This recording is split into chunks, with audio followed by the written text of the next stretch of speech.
Oh, for my video project or the former project, my topic is going to be the bridges of Paris. I'm not going to do all of them, but I'm only doing the five that I've been on the most, I guess. And they were kind of significant to me. So how did I get to pick this topic? So originally when we got the project, I was like, well, like, what do I do? Even though, because we've seen a lot of the historical monuments, and we've been to a lot of the places that I already was like, that, what makes Paris. But then I met this girl. Funny story. I met this girl here. Whenever we go out and stuff, she always wants to meet by the bridge. And every time there's a new bridge, and I was like putting my maps, and then like we go there. And one day we were hanging out, and I was like, whoa, like there's a lot of bridges here. Looked it up. Fun fact: there are 37 bridges in Paris.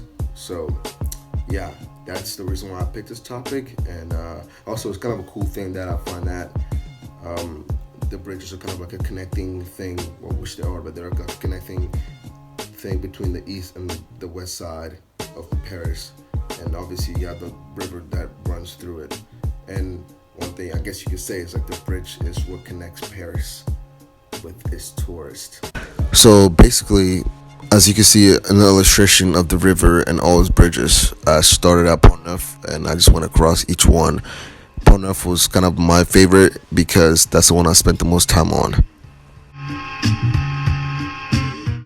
So the first bridge that we have for the video today is Le Pont Neuf. Le Pont Neuf is ironically the oldest standing bridge in Paris, but its translation is New Bridge. So essentially the oldest standing bridge in Paris right now. Its new name in translation in English is New Bridge. A few facts about the Pont Neuf. The Pont Neuf is 238 meters. It is the third longest bridge in Paris. It was built in the early 17th century. The bridge was a bit out of place at the time in the city because they didn't have houses that were built on it. So essentially all the bridges before in Paris had a lot of houses on them. It was built with pavement to where pedestrians can walk on the side, so they were in danger of horse carriages.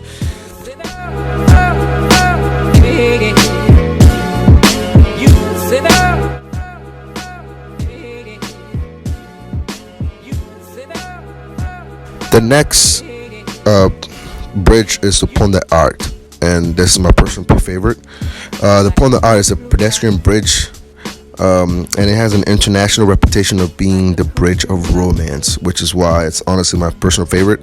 The bridge was first built in the city, and it connected the Quai de Conti to the Institut de France.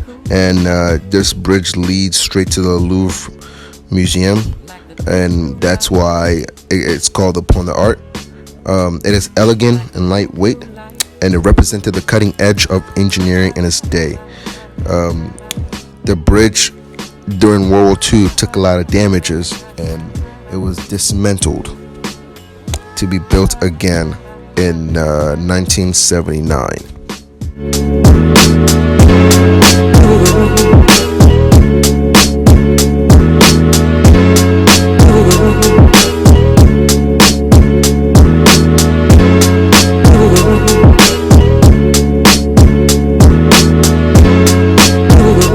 Next is Le Pont du Carrousel, and this bridge is actually sometimes referred to as the Pont du Louvre.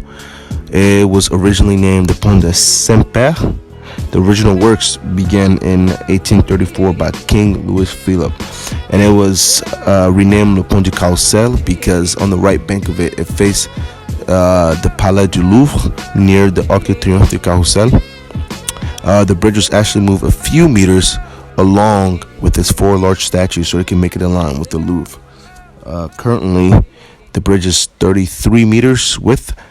He has three big arches, the outer two being 36 meters and the middle one being 42 meters for easier access of the boats. Each of the corners of the bridge erect a classic style stone that was sculpted by Louis Petiot.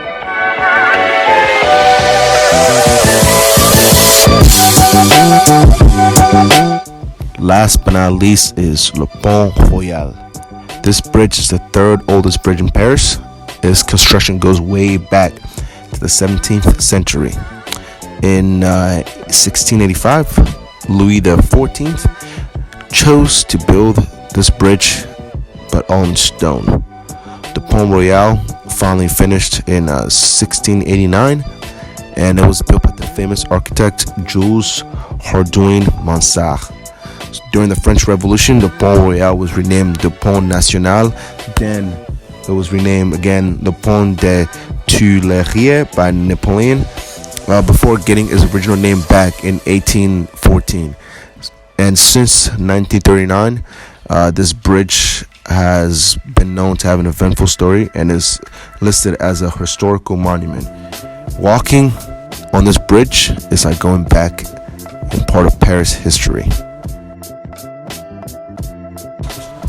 The significance of the bridges in the time that I spent here so far in Paris, that it made me realize how much of Paris is influenced by its tourists.